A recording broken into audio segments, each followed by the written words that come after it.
So a little over a year ago, I posted a couple of passenger rail alternate history videos, and you guys commented with a bunch of other rail and transit alternate histories that you'd like to see. I couldn't think of enough material to make some of these into whole videos, so today I thought I'd make a compilation.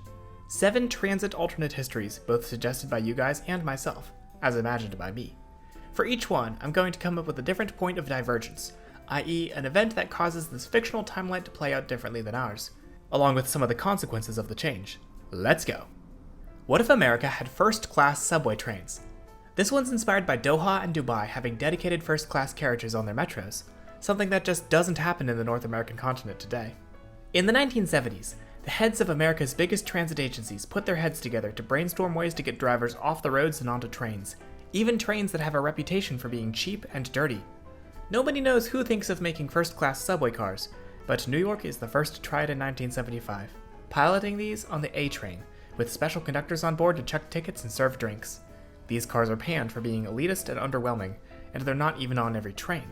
They barely attract any ridership, sometimes because people don't know which end of the train they're going to be on, and are converted back to regular service in less than a year.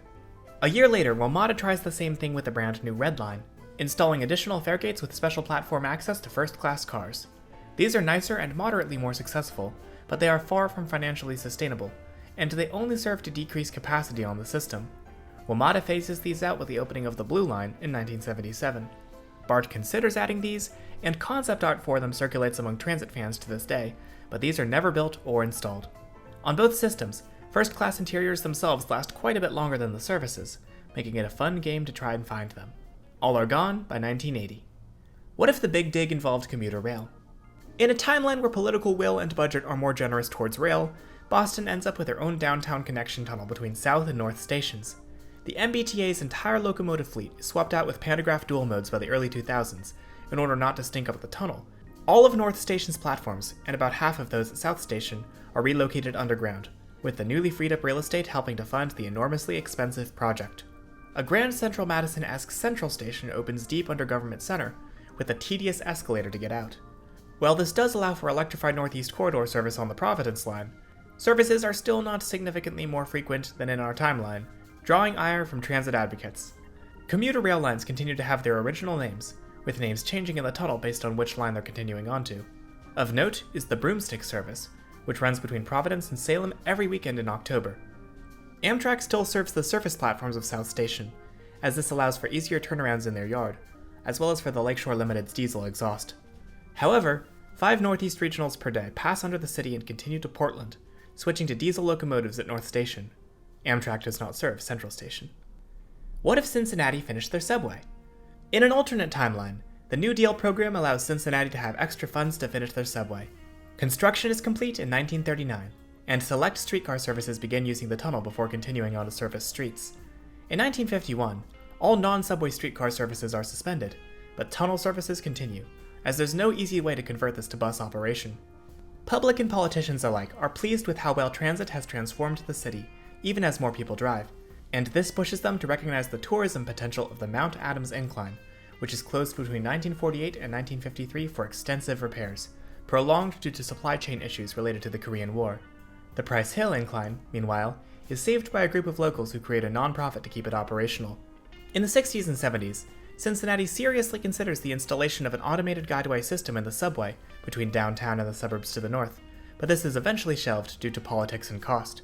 Instead, streetcar subway services are gradually converted to light rail, complete with grade separation, rebuilt stations, and modern Siemens SD400 light rail vehicles, installed with unique double pantographs to match the city's legacy infrastructure of double-pulled trolleys.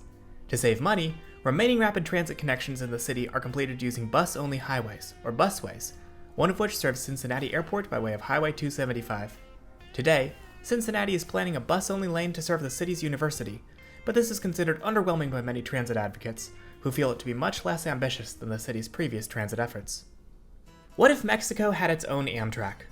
In 1997, Mexico split up its nationally run carrier, Ferrocarriles Nacionales de Mexico, which carried both freight and passenger services, into private concessions, discontinuing almost all passenger rail in the process.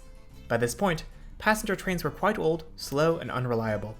But in an alternate timeline, the Mexican government creates an Amtrak equivalent called Ferrotuvia alongside this, a sort of private, sort of public train operator to continue passenger services on Mexico's freight railroads. FTV starts out strong, purchasing second-hand F-40s from Amtrak and repainting their blue stripes to Mexican green, and even leasing a few Amfleets and Superliners for demonstration purposes. But there's simply too much stacked against Ferrotovia for it to last very long. Mexican passenger services are still in terrible shape, much worse than America's in the early 70s. The capital investment for new equipment and track upgrades just isn't there. Buses are comfortable, affordable, and faster, and there's no real equivalent to the Northeast Corridor to maintain the political will FTV needs to last. By 2002, the system is decommissioned. Until a certain president with 4 names asks the question of this scenario, bringing us back to our timeline. Video on the real history of this coming soon. What if PATH was part of the New York City subway? Today's PATH was once a privatized system called the Hudson and Manhattan. While the existing system is fairly small, the H&M and the states they served considered much bigger plans at several points. We're talking trains to Grand Central, a branch from 9th Street to Astor Place, and a southbound branch to New Jersey's Commuter terminal.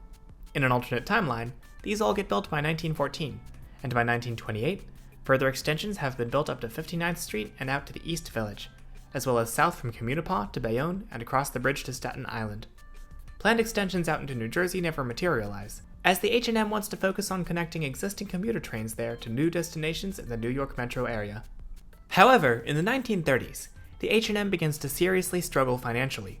With a much larger presence in New York City as compared to our timeline, it ends up functioning more as a second subway for the city, and in 1933, it merges with the Interborough Rapid Transit Company, which rebrands itself into the Hudson Interborough Lines.